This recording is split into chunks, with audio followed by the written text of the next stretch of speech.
Captain Jake Morrison gripped the sides of his command chair as the USS Montana shook violently.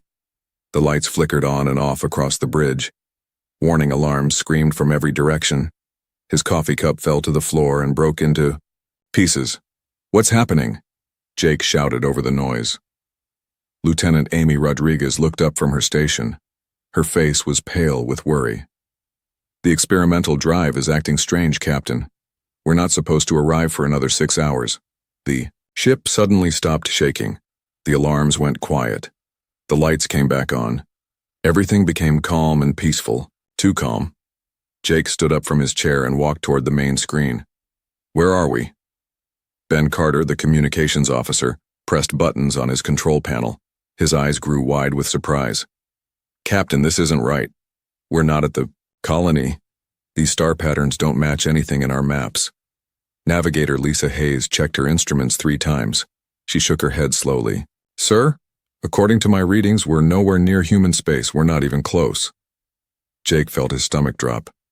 The experimental faster-than-light drive was supposed to take them to the new human colony in 12 hours.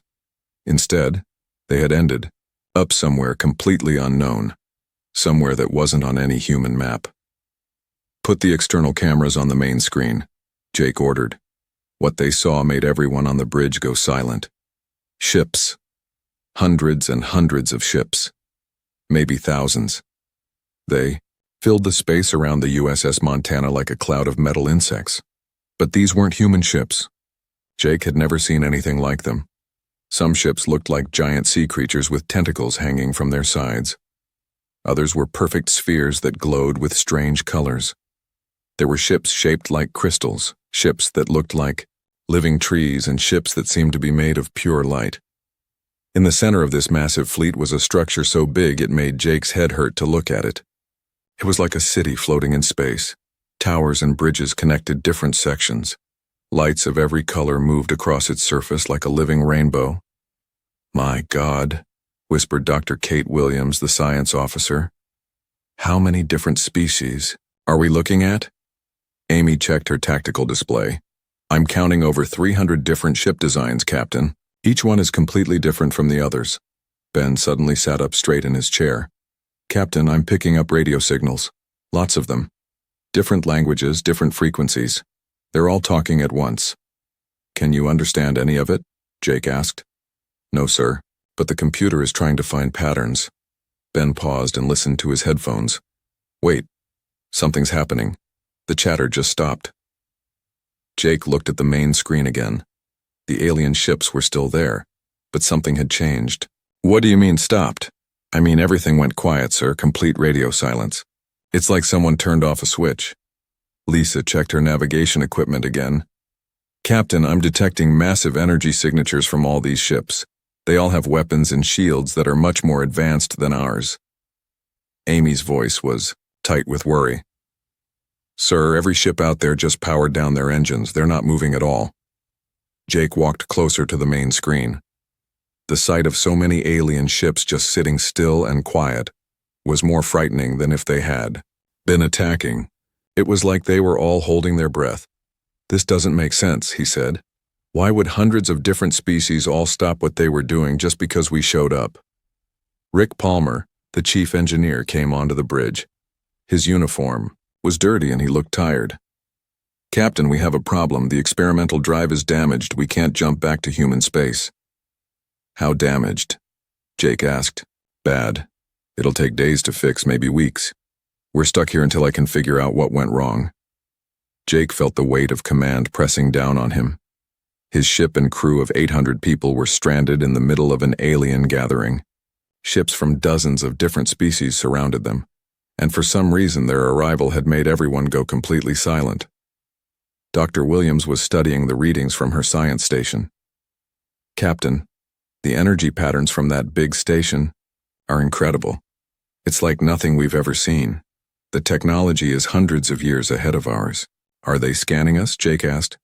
"I think so, but they're being very careful about it, like they don't want to make us angry." That comment made Jake stop and think. Why would advanced alien civilizations worry about making humans angry? Earth had only sent a few ships beyond the solar system, Humans were new to space travel. They should be the ones worried about making the aliens angry. Amy spoke up from her station. "Captain, I'm detecting movement. One small ship is separating from the main group. It's coming toward us." Jake watched as a sleek silver ship moved slowly in their direction. It was small compared to the USS Montana, but it moved with grace and purpose. "Are they armed?" he asked. "Yes, sir, but their weapons are powered down. They're flying with shields up but weapons cold." Ben adjusted his equipment. "Captain, they're trying to communicate with us. I'm getting a signal on multiple frequencies. Gal radio." "You translate it?" "The computer is working on it. Give me a minute." Ben listened carefully to his headphones. "Sir, I think they're asking for permission to approach. They seem to be following some kind of protocol." Jake made his decision. "Open a channel on all frequencies. Let's see if we can talk to them." "Channel open, sir." Jake took a deep breath. This was humanity's first real contact with alien civilizations. What he said next could change everything. "This is Captain Jake Morrison of the human vessel USS Montana. We are explorers from Earth. Our ship has had a malfunction and we are lost. We mean no harm to anyone. We only want to find our way home." The response came quickly. Ben translated as, "The computer worked." "They're saying, 'Welcome to the Galactic Council meeting.' They want to know if we need assistance. But sir, there's something strange about their tone. They sound scared." Jake looked at the massive alien fleet surrounding his single ship. 800 humans facing thousands of alien vessels. "Scared of us?" he asked. "Why would they be scared? Of us?" Nobody on the bridge had an answer. But as Jake looked at the alien ship sitting silent and still in space, he began to realize that something very important was happening. Something that none of them understood yet. Admiral Zektar felt his blood turn cold when the sensors showed what had just appeared in their space. A human ship. He had hoped this day would never come. His claws scratched against the metal of his command chair as he stared at the alien vessel on his screen. It was smaller than his flagship, but that meant nothing. Size never mattered when it came to humans. "Sir, what are your orders?" asked his tactical officer. Zektar closed his 4 eyes and tried to remember the lessons from military academy. The first rule about humans was simple: never fight them. The second rule was even simpler: if you see a human ship, get as far away as possible. "Power down all weapons," he said quietly. "Turn off the engines. Send a message to all ships in our fleet. No one moves, no one fires, no one does anything that might make the humans angry." On the other side of the alien fleet, Captain Yilsia of the Crystal Union watched her bridge crew panic. Her people were known for being brave in battle, but the sight of a human ship made even her strongest warriors shake with fear. "Captain, should we run?" asked her weapons officer. Yilsia thought about the old stories. Her grandfather had been at the Battle of the Three Suns. He had seen what humans could do with just one ship. 300 years later, and no one had forgotten. "We cannot run," she said. "If we move too fast, they might think we are attacking. Stay very still. Maybe they will ignore us." In the command center of the Great Space Station, Council Speaker Vellani called an emergency meeting. Leaders from dozens of different species appeared on screens around the room. All of them looked terrified. "A human ship has appeared in our space," Vellani announced. "We must decide what to do." General Korth of the War Coalition spoke first. "We should evacuate the entire system, every ship, every station. Get everyone out before they decide to attack." "That might make them suspicious," said Ambassador Telrun. "If they see us running, they might think we did something wrong." Minister Quex of the Trade Federation was shaking. "My people remember the stories. One human ship destroyed 2 entire battle fleets. 2 fleets that had been fighting each other for 50 years. The humans wiped them both out in less than an hour." Vellani nodded sadly. The Battle of Kepler Station was taught in every school in the galaxy. It had happened 300 years ago, when the first human ship ever to leave their solar system had wandered into a war zone. The humans had tried to help. They sent a message asking both sides to stop fighting. When the two, Alien fleets fired on the human ship instead. Something terrible happened. The human ship didn't run away. It didn't call for help. Instead, it did something that no one had ever seen before. It fought back with weapons and tactics that defied everything the galaxy knew about space combat. When the battle was over, both alien fleets were floating dead in space. The human ship had barely been damaged. It sent one more message before disappearing back into unknown space. The message was simple. We came in peace. You chose war. Remember this day. The humans have been quiet for 300 years, said Council Speaker Villani. We built our entire defense strategy around avoiding their space. We made treaties to keep all wars away from their territory. We even banned exploration in their direction. And it worked, added General Korth. As long as we left them alone, they left us alone. But now one of their ships is here, in the heart of our civilization. Back on Admiral Zektar's ship, his communications officer was listening to reports from across the fleet. Sir, every ship in the system has powered down. Even the pirates and smugglers are sitting still. Zektar understood. Everyone knew the stories about humans. They were told in bars and academies, in children's books and military training. Humans were the monsters that lived in the dark space beyond the galaxy's edge. Some said humans could read minds. Others believed they could move through solid matter. The most terrifying stories claimed that humans never forgot an enemy and never forgave an attack. But the one thing everyone agreed on was simple. Humans were the most dangerous species in the galaxy, not because they were strong or fast or smart, but because when they fought like they had nothing to lose. Sir, said his tactical officer, the human ship is broadcasting a message. Zektar's heart stopped beating for a moment. What does it say? They say they are lost. They want help with navigation. They claim they mean no harm. Every military leader in the galaxy knew this trick. Humans always said they came in peace, right before they destroyed everything in sight.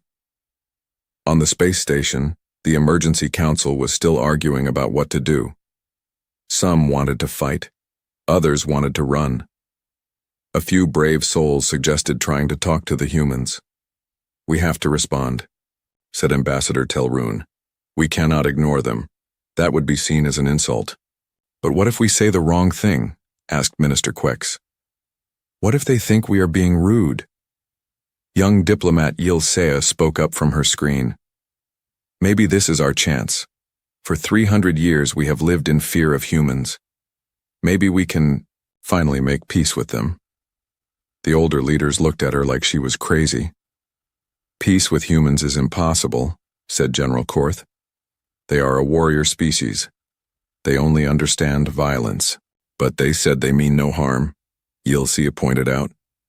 That's what they always say, replied Villani. Right before the shooting starts. Across the galaxy, the story was the same. On every ship, in every fleet, alien commanders were making the same decision. Stay still. Stay quiet. Don't do anything that might anger the humans. The Hive Queens ordered their drone ships to power down completely. The Machine Collective shut down all their weapon systems. Even the proud Dragon Empire, who had never backed down from any fight, ordered their ships to maintain a respectful distance. In the deepest parts of space, pirates and criminals who had never feared anything in their lives suddenly found religion. They prayed to whatever gods they worshipped and promised to be good if the humans would just go away. The entire galaxy held its breath. Meanwhile, on the USS Montana, Captain Jake Morrison was still trying to figure out why everyone had gone quiet. He had no idea that his simple request for help had sent waves of terror across 1,000 different worlds. He didn't know that alien mothers were telling their children to be good, or the humans would come for them. He didn't know that military academies were reviewing their lessons about human combat tactics. He didn't know that some species were already preparing to evacuate their home planets. All he knew was that his ship was lost. His crew needed to get home. And these aliens seemed very nervous about something. The legend of humanity was about to grow even larger. Captain Jake Morrison studied the silent alien ships on his main screen. 20 minutes had passed since his first message and still no response. The aliens were just sitting there in space, not moving, not talking. "This is strange," he said, to his crew. "Why aren't they answering us?" Ben Carter checked his communications equipment again. "Sir, I'm picking up lots of radio signals between their ships. They're talking to each other, but they won't talk to us." Dr. Kate Williams looked up from her science station. "Captain, I'm detecting some interesting energy patterns from their weapon systems. They all powered down at exactly the same time we arrived." "All of them?" Jake asked. "Every single ship, sir. Even the big ones that look like warships. It's like they're following some kind of emergency protocol." Jake walked around the bridge, thinking. In all his years as a starship captain, he had never seen anything like this. Hundreds of alien ships, all different species, all following the same strange behavior. "Maybe they're being polite," suggested Lisa Hayes. "Some cultures consider it rude to have weapons powered up during first contact." Amy Rodriguez shook her head. "Sir, this feels different. Look at their formation. They're not in any kind of greeting pattern. They're spread out like they're expecting trouble." On the Great Space Station, the emergency council meeting was getting more heated by the minute. Alien leaders argued back and forth about what to do with the human ship. "We have to respond to their message," insisted Ambassador Telrun. "Ignoring them would be a serious insult. Humans are known for their pride." Council Speaker Villani was not convinced. "What if we say something wrong? What if they think we're threatening them?" General Korth stood up from his chair. "I say we evacuate the entire system. Get every civilian ship to safety. Then maybe we can talk to the humans without risking innocent lives." "That will take hours," said Minister Quex. "What if the humans get impatient? What if they think we're planning an attack?" Young diplomat Yilcea raised her hand. "What if we send just one small ship to talk to them? Someone who can speak for all of us but who won't seem threatening." The older leaders looked at her with surprise. "You want to volunteer?" asked Villani. "Someone has to," Yilcea replied. "We can't just sit here forever. The humans are waiting for an answer." After more arguing, the council finally agreed. Ambassador Telrun would take a small diplomatic ship to make contact with the humans. He was the galaxy's most experienced negotiator. If anyone could talk to humans without starting a war, it would be him. Back on the USS Montana, Chief Engineer Rick Palmer came onto the bridge with bad news. "Captain, I've been looking at the drive system. The damage is worse than I thought." "How much worse?" Jake asked. "We're not going anywhere for at least 2 weeks, maybe a month. I need parts that we don't have, and I need to completely rebuild the quantum matrix." Jake felt his stomach drop. A month stranded in alien space was not what he had planned for. This mission. Dr. Williams spoke up from her station. "Captain, I might be able to help with that. I've been studying the energy signatures from these alien ships. Their technology is incredibly advanced. If we could get some technical information from them, I might be able to fix our drive much faster." "You want to ask aliens for help with our most advanced technology?" Amy asked. "We don't have much choice," Kate replied. "Besides, sharing technical knowledge is a common part of first contact protocols." Ben suddenly looked up from his communication station. "Captain, one of the alien ships is moving. It's small and coming toward us slowly." Jake walked to the main screen. A sleek silver ship was approaching the USS Montana. It was tiny compared to the other alien vessels, and it was flying very carefully. "Are they armed?" he asked. Amy checked her tactical display. "Yes, sir, but everything is powered down. They're not showing any hostile intentions." "They're broadcasting on multiple frequencies," Ben reported. "The computer is translating now. They're asking for permission to come closer." Jake made his decision. Give them permission. Tell them they can approach to a safe distance. The alien ship moved closer until it was floating just a few hundred meters away from the USS Montana. Then it stopped and waited. "They're sending another message," Ben said. "They want to talk." "Put them on the main screen," Jake ordered. The screen flickered and then showed the inside of the alien ship. A tall, thin creature with blue skin and 4 arms was sitting in what looked like a command chair. When it spoke, the computer translated its words into English. "Greetings, human vessel. I am Ambassador Telrun of the Galactic Council. We welcome you to our space." Jake stepped forward. Thank you, Ambassador. I'm Captain Jake Morrison. We're having some technical problems and we're lost. We were hoping someone could help us find our way back to human space. Telrune's face showed surprise. You are lost? You did not come here on purpose? No, our experimental drive malfunctioned. We were trying to reach a human colony, but we ended up here instead. The ambassador looked even more surprised. An experimental drive? You mean this is not your most advanced ship? Jake laughed. Oh no, this is just a test vessel. We have much better ships back home. This one is still being tested. On the alien ship, Telrune felt his blood turn cold.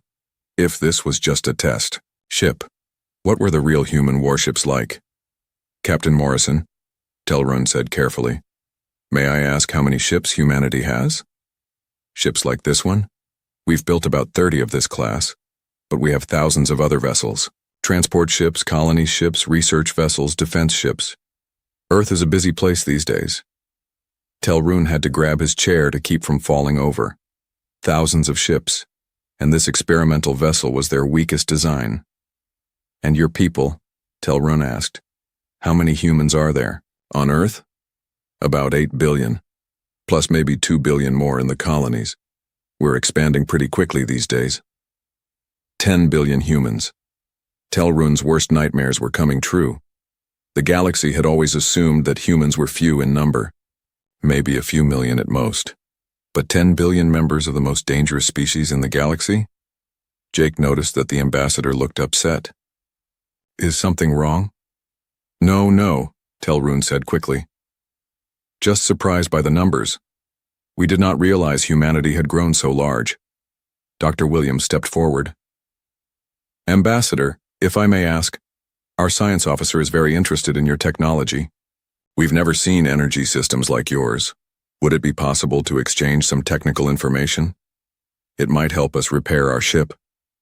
Telrune's hearts nearly stopped beating. The humans wanted to study alien technology. This was how it always started.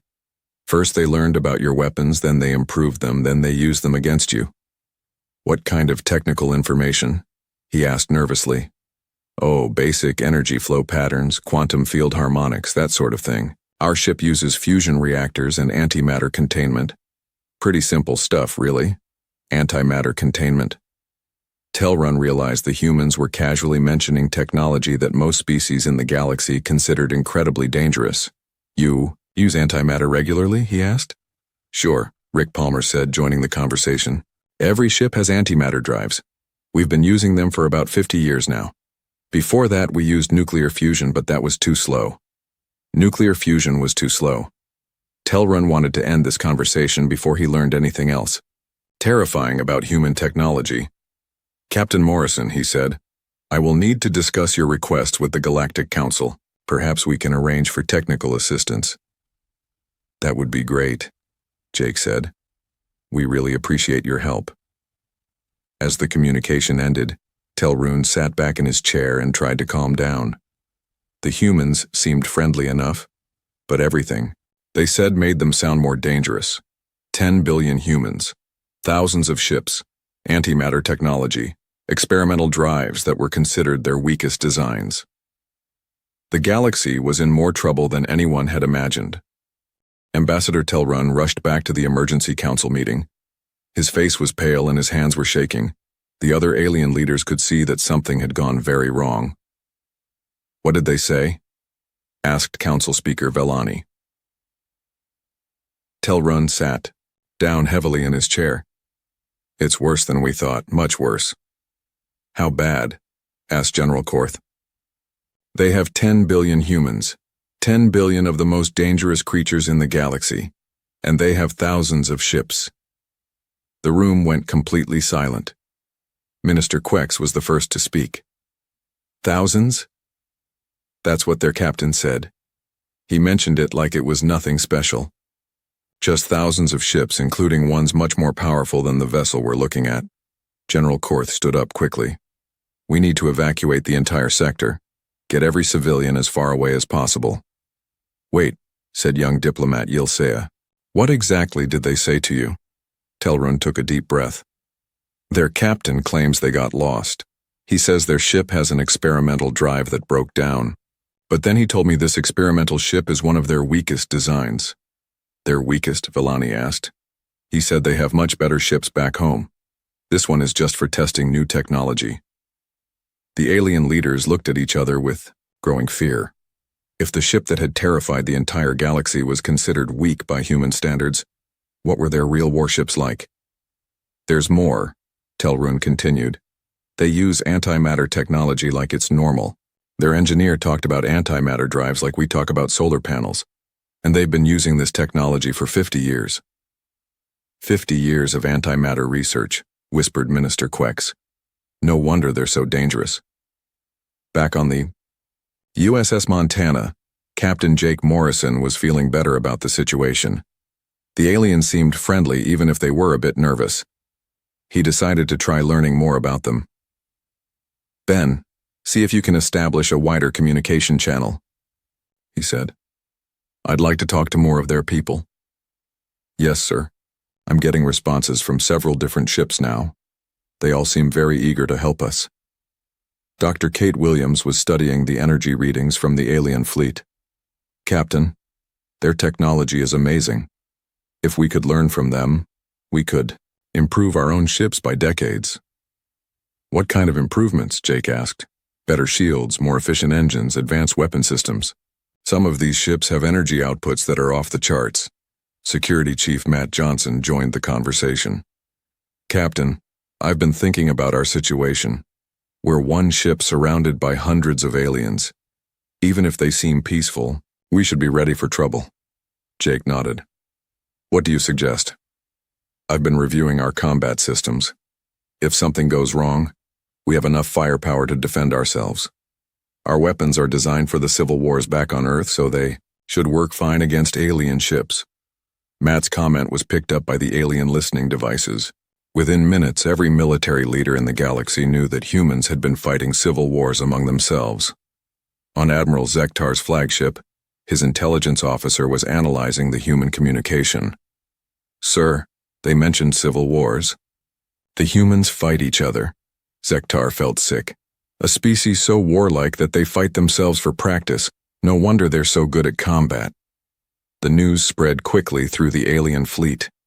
Humans didn't just fight other species. They fought each other to stay sharp. It was like discovering that your worst enemy spent their free time training with equally dangerous opponents. Meanwhile, Dr. Williams was asking more innocent questions.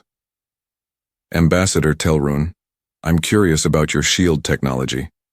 How do you generate such stable energy fields? Telrun was trying to answer without giving away military secrets.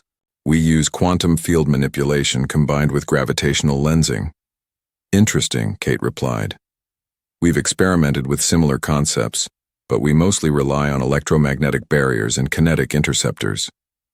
Telrun didn't understand all the human terms, but electromagnetic barriers sounded like some kind of advanced defense system, and kinetic interceptors could mean anything from simple missiles to planet-destroying weapons. Your people have experimented with quantum fields? He asked nervously. Oh, sure. We've been working on quantum technology for about 100 years now. Quantum computers, quantum communications, quantum weapons research. It's a very active field on Earth. Quantum weapons research. Telrun made a mental note to tell the council about this new horror. Chief Engineer Rick Palmer decided to be helpful. Ambassador, if it's not too much trouble, could you share some information about your faster-than-light technology? Our experimental drive is based on space-time folding, but your ships seem to use something completely different. Space-time folding? Telrun asked weakly. Yeah, we bend space around our ships to create artificial wormholes. It's pretty basic stuff, but it works. Though sometimes the drive breaks down like what happened to us.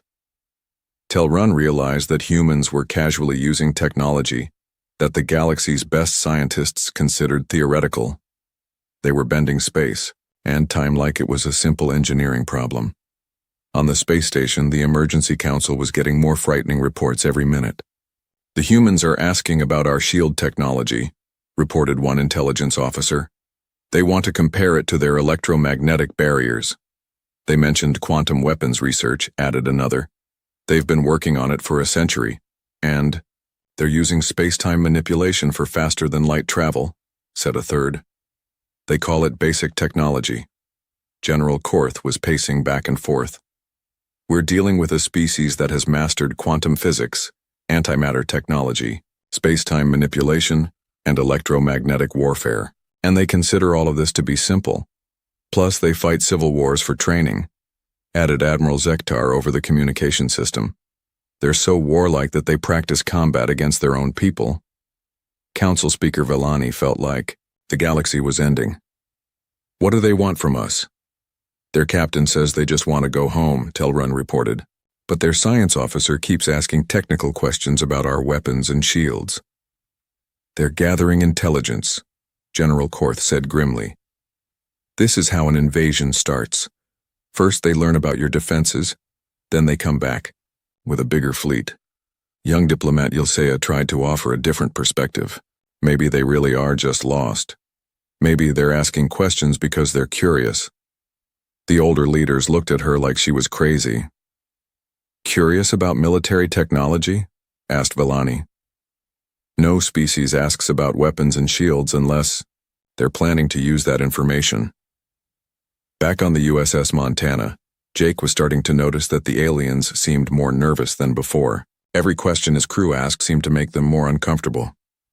Captain, Ben said quietly, I think we might be scaring them somehow. Scaring them? How? I'm not sure, but their communications are getting more frantic, and more of their ships keep powering up their shields. Amy checked her tactical display. Sir, I'm detecting increased energy signatures from the alien fleet. Not weapons, but their defensive systems are getting stronger. Jake looked at the main screen. The alien ships were still keeping their distance, but something had definitely changed. They looked more ready for trouble than before. Maybe we should try a different approach, he suggested. Something to show them we're peaceful. Dr. Williams had an idea. Captain, what if we share some of our own technology? Show them that we're willing to trade information? What did you have in mind? I could send them our basic fusion reactor designs. It's old technology for us, but it might interest them. Jake approved the idea. Within minutes, the USS Montana was transmitting detailed information about human fusion technology to the alien fleet. On the receiving ships, alien scientists looked at the human designs with growing horror. The humans were casually sharing technology that could power cities or destroy planets, and they called it basic and old. The misunderstanding was growing deeper by the minute. Every friendly gesture from the humans was seen as a threat. Every innocent question sounded like military intelligence gathering. Every piece of shared technology proved how dangerous humanity really was. The galaxy held its breath and waited for the humans to reveal their true intentions. The tension in the alien fleet was reaching a breaking point. Admiral Zektar watched his tactical display as more ships powered up their weapon systems, not to attack, but to be ready if the humans decided to strike first. Sir, his weapons, officer reported. The Dragon Empire fleet is moving into defensive positions. The Crystal Union ships are charging their shields to maximum power. Zektar understood their fear. Everyone was waiting for the humans to drop their peaceful act and reveal their true purpose. No species just wandered into the heart of galactic civilization by accident. On the space station, the emergency council was arguing more loudly than before. Some wanted to fight before the humans could call for reinforcements. Others wanted to evacuate every civilian in the system. We cannot wait any longer, declared General Korth. Every minute we delay gives them more time to study our defenses. But they haven't threatened us, young diplomat Yilsea pointed out. Maybe they really are just lost. Lost? General Korth laughed bitterly. A species that fights civil wars. For practice doesn't get lost by accident. This is reconnaissance for an invasion. Council Speaker Vellani was trying to keep order. If we attack first, we start a war with the most dangerous species in the galaxy. If we don't act, they might attack us anyway. Meanwhile, on the USS Montana, Dr. Kate Williams was making progress with the damaged drive system. She had been studying the alien energy patterns for hours, trying to understand how their technology worked. Captain, she called out excitedly. I think I figured out how to fix our drive. Jake hurried over to her station. Really? How? The aliens use a completely different approach to faster-than-light travel. Instead of folding space, they create stable dimensional rifts. If I can adapt their method to our drive system, I can fix the damage and get us home. That's great news. What do you need? Kate looked at the alien fleet on the main screen. I need their help with some very complex calculations. The math is too complicated for our computers, but that big space station has processing power that could solve the equations in minutes. Jake thought about it. You want to ask aliens to help us repair our most advanced technology? It's either that, or we're stuck here for months while I try to fix it the slow way. Chief Engineer Rick Palmer joined the conversation. Captain, Dr. Williams is right. With alien help, we could be home in a few hours. Without it, we might be here until next year. Jake made his decision. Contact Ambassador Telrun. Let's see if they're willing to help us with some calculations. When Telrun received the request, he nearly fell out of his chair. The humans wanted to use the galaxy's most powerful computers to enhance their space-time manipulation technology. They want access to our central processing systems, he reported to the council. They claim it's for navigation calculations. Navigation calculations for space-time folding technology, General Korth said grimly. They want to improve their weapons systems. We have to refuse, declared Minister Quex. We cannot help them build better weapons. But Council Speaker Vellani had a different idea. What if we give them what they want? Everyone stared at her, in shock. You want to help them? Asked General Korth. Think about it, Vellani explained. If we help them fix their ship, they leave. If we refuse, they might get angry. Which option is safer? The council argued for several more minutes before reaching a decision. They would provide the computational help, but only if the humans promised to leave immediately afterward. Back on the USS Montana, Jake received the alien response with relief. They'll help us, he told his crew, but they want us to leave as soon as the repairs are finished. That's fine with me, said Rick Palmer. I want to get home as much as they want us gone. Dr. Williams began working with the alien computers. The massive processing power of the space station solved her equations in minutes. Complex calculations that would have taken weeks were finished almost instantly. Amazing, she said as the data flowed into her systems. Their computers are incredible. Within 2 hours, the USS Montana's experimental drive was not only repaired, but improved. Kate had learned so much from the alien technology that their faster-than-light system was now more efficient than ever before. Captain, she reported, we're ready to jump home. And thanks to what I learned from the aliens, our drive is now 30% more powerful than before. Jake felt a mix of relief and gratitude. Send a message to Ambassador Telrun. Thank them for their help. The message went out on all frequencies. Ambassador Telrun, this is Captain Jake Morrison. Thank you for your assistance with our repairs. We are ready to depart for human space. Jake paused and then added something more. As a gesture of goodwill, I'm transmitting detailed star charts showing safe routes around human territory. We've also included a communication frequency for future contact between our peoples. We hope that someday we can meet again under better circumstances. The alien fleet watched in tense silence as the USS Montana prepared to jump away. Every ship had weapons and shields ready, just in case the humans tried something at the last moment. Farewell, Jake's final message said. Thank you for your hospitality. We hope for peace between our species. The USS Montana engaged its improved drive system. Space twisted around the ship as it created an artificial wormhole. In a flash of light, the vessel disappeared, leaving behind empty space and a galaxy forever changed. For several minutes, nobody moved. The alien ships just floated in silence, making sure the humans were really gone. Finally, Admiral Zektar spoke. They're gone. The humans have left our space. Across the fleet, alien crews cheered with relief. The most dangerous encounter in galactic history was over, and somehow everyone had survived. But the celebration didn't last long. The aliens quickly realized what had just happened. They took our technology, General Korth said with horror. We helped them improve their weapons. And they gave us star charts, added Ambassador Telrune. They know exactly where our territory is located. Council Speaker Vellani understood the implications. They're showing us that they could find us again if they wanted to. The star charts and communication frequency are a warning. Within hours, the alien governments were making new laws. A permanent exclusion zone was established around Earth's location. No ship was allowed to explore in that direction. Trade routes were changed to avoid any chance of encountering humans again. The story of the USS Montana became legend. It was told in schools and military academies, in bars and government meetings. Each time the story was told, it grew larger and more frightening. Some versions claimed the human ship had destroyed an entire fleet just by arriving. Others said the humans had stolen the galaxy's most advanced technology and used it to build super weapons. The truth didn't matter.